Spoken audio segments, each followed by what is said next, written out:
These are all PlayStation 1 games. I didn't realize I bought this many, because this was over the past couple of months, but I've got a lot of gems here, and let's just start with stack number 1. Alright, first up is Omega Boost. I played this game, I actually live streamed this the other night, and I was blown away by this game, I have to say. This game is amazing. You play as a mech. It's sort of similar to a Panzer Dragoon sort of game, where you're on rails, but in this game you can control the camera and swing your mech around, and you can change the camera up so that you can dodge incoming projectiles and stuff like that, where you can also swing the camera around with a lock-on button, but the gameplay is really good. The controls took a little bit of getting used to, but I got used to them. But this game looks amazing. The graphics in here, honestly, guys, this is one of the best looking PlayStation 1 games I've played. The shadows, the particle effects, really moody, really dark kind of game. I was super impressed with this. This is review worthy, so expect that in the future, but I was really impressed by this game.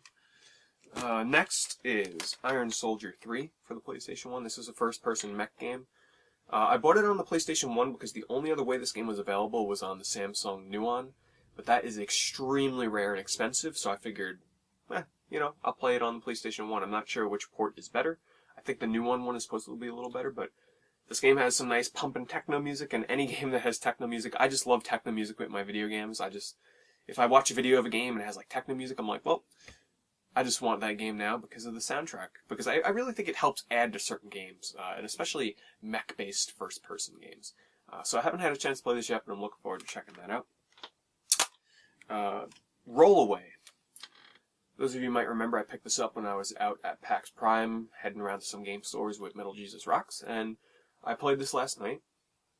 And it wasn't what I expected. I actually thought it was going to be similar to like Marble Blast Ultra on the Xbox Live Arcade, or Korinpa, or one of those games where you just roll the marble around on the game board and try not to fall off. It's not the case. It's more of a puzzle game where you move one block at a time, one grid space at a time, and you collect keys, and once you have all the keys, you can exit the level. It got hard really fast. Well, I kind of just got stuck, and I didn't realize you can pass over a certain object, but this game gets pretty challenging pretty fast, I have to say, and wasn't what I was expecting. Not exactly my kind of puzzle game so far, but some of you might want to check it out. Kaiyo Shooting King, I did mention this recently in my PAX pickup video, but I did get a chance to play this, and I just wanted to mention it again to give you guys a warning. If you play this on a PlayStation 3, you will not have music from this game. I popped this in last night on my live stream, and I actually stopped playing it because I can't play a shoot 'em up without music. And apparently there's some sort of problem with playing this on a PlayStation 3. So apparently you have to play this on a PlayStation 1 or 2 to get music. So that was a pretty big disappointment. Picked up Monkey Hero. This is sort of a action game which many people compare to the likes of a Zelda game. So it might not look like a pretty good game, but I watched some videos on it and it's supposedly a pretty good game.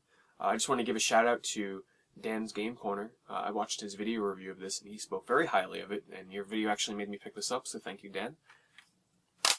And next is Robotron X. Here's another case of the techno music. My first really exposure to Robotron was with Robotron when they released it on Xbox Live Arcade.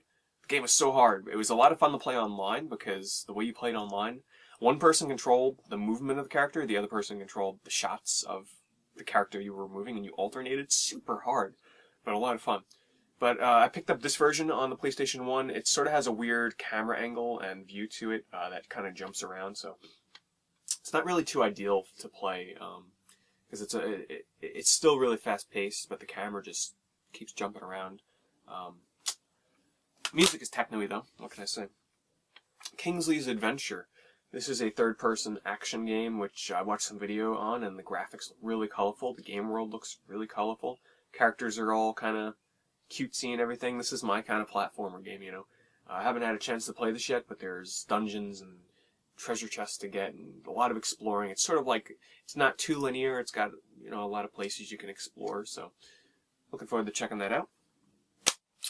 Next is Shadow Master. And guys, I just want to say, all these games I picked up, I bought these because I got them really cheap. And, you know, when you can get, 10 PlayStation 1 games for the price of one new $60 retail game, I think it's kind of worth it, don't you? I mean, you get so much bang for your buck, rather than one $60 game that depreciates in value. Meanwhile, these games don't tend to go down. They're kind of at their lowest point, they'll just go up from there. So Shadow Master, this game was like $2 or $3. But this is a first-person game where you play in like this ball. You roll around in a roll cage sort of thing. Not a ball, but like a tank that moves really fast as if you were in a ball. And it's got a lot of different monsters, and it's a really dark, sort of creepy-looking game, and I figured I'd give it a try. Punkie Skunk. This game here got some pretty terrible reviews online, but it was sort of mixed. Some people really liked it, some people really hated it. It's a 2D side-scrolling platformer that I've never played, and I mean the cover is just god-awful. I mean, that's probably why this game didn't sell. It doesn't look very appealing, but I'm looking forward to checking that out. Roll Cage, Stage 2. When I bought this, I did not know that somebody took a pen and wrote all over the PlayStation logo. I wouldn't have bought it like that, but this is a racing game that is super fast-paced and looks like a lot of fun.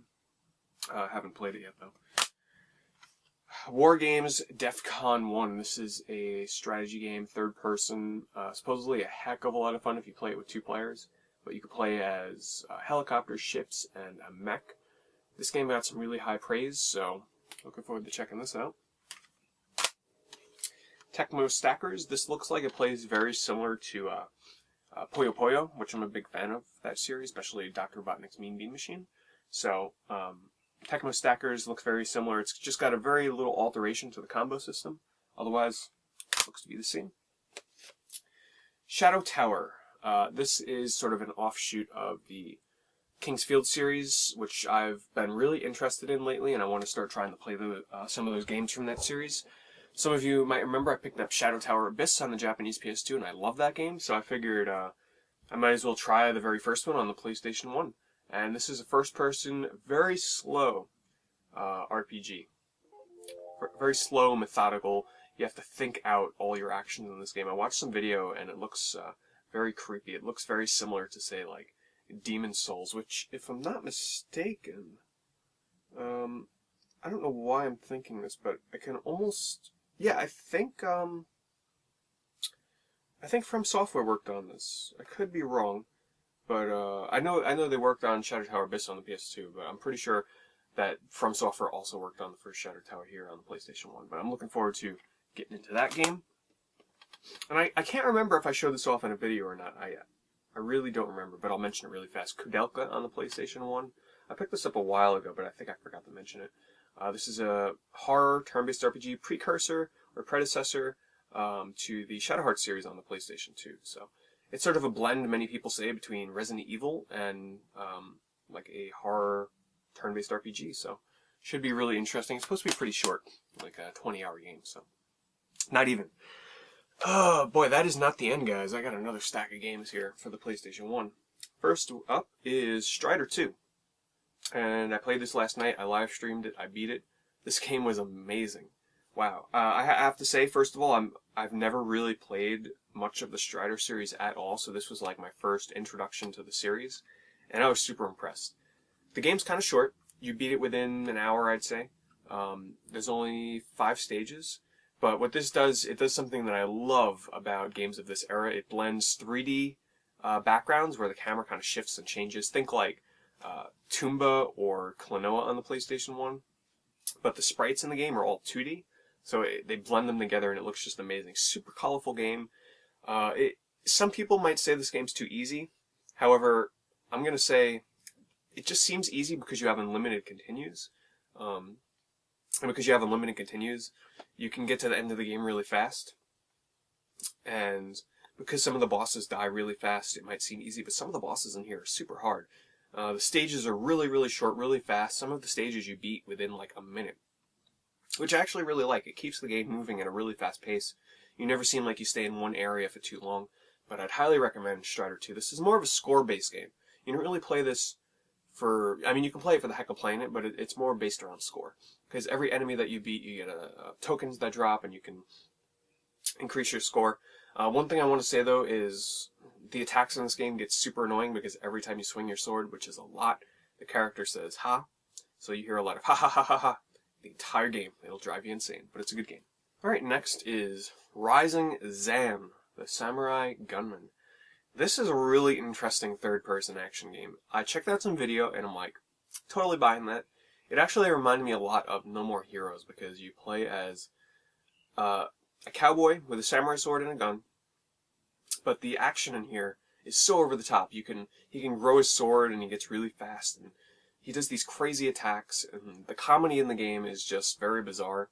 I think he's referred to as, oh yes, here it is. You earn sexy points as you become the super ultra sexy hero Zon. So that right there should speak to some of you in terms of how crazy and zany this game is. I played through 2 levels of it, and the controls definitely take some getting used to, despite being a game that was released in 1998 for the PlayStation 1. It doesn't support any analog control, so the controls definitely are pretty tough to get a grip on, but once you do, this might be a game worth checking out. Alright, really fast, I also got Rayman 2, The Great Escape. This came in a lot with Gex 3 and the original Gex, and that was like a couple of bucks for all these, so I figured, what the heck. Also, for PlayStation 1, I picked up these 2 games from a series called G-Police. I have G-Police and G-Police Weapons of Justice. And these are sort of like third person, and you can switch into first person. Sort of, think Blade Runner type games. I watched some videos and they looked really excellent. It's got that cyberpunk kind of look to it. So I figured I'd pick both of these up. They were really cheap. I did a review on this, Speed Punks. This is a kart racer that's actually quite a bit of fun.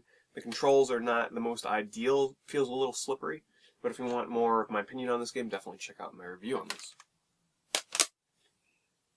This game here is a hidden gem for the PlayStation 1, and that is The Divide, Enemies Within. Think Super Metroid in a 3D environment where you play as a mech. This game it's actually quite a lot of fun. You play as a mech and you roam around sort of a non-linear world where there's, doors you have to open up. It's very similar to the developers actually said they were influenced by Super Metroid when designing this game. Where you pick up missile power-ups, weapon power-ups, jump power-ups. It's Super Metroid in 3D on the PlayStation 1. I'll probably do a video on this eventually, because it's definitely a game that not a lot of people know about, and I think more people need to know about this game. I picked up Dragon Valor. This is a third-person action RPG that I don't really honestly know too much about. I checked out some video and it looked like it was quite a bit of fun. It's a game not many people really talk about too much, so I figured I'll buy it, get around to it eventually, and form my own opinion on it. I also got Mr. Domino, or sorry, No One Can Stop Mr. Domino. It's a 3D strategy puzzle game, but the levels look really wacky and bizarre, and that's my kind of game. And lastly, guys, my throat is like so dry right now. Codename Kenka. What this game is here, this is actually the first 3D model first-person shooter on the PlayStation 1, so not counting like Doom and stuff like that, where there's sprite work. This game is all 3D. It's not dual analog control because this is a very early PlayStation 1 game. So it's a first-person shooter where you have to use just the D-pad, which might be awkward for some people, but it has that distinction of being the very first 3D model first-person shooter on the PlayStation 1, and it's got some really dark hallways, bright colors, once again a sort of like cyberpunk kind of look to it. It looks like a pretty decent game, so I got it really cheap, so I picked it up. Alright guys, well that's it. Thank you very much for sticking in there for this extra long retro edition of games I bought recently. And next Games I Bought Recently episode, I will be talking about my modern games. I don't know, what do you guys, let me know below. Do you prefer me to break it up into retro-only Games I Bought Recently videos and then modern-only, or do you kind of prefer when I mix them together? Let me know below. I'm actually pretty curious. I kind of prefer this format where I do retro and modern separately, but it's up to you guys. Let me know. Thanks for watching.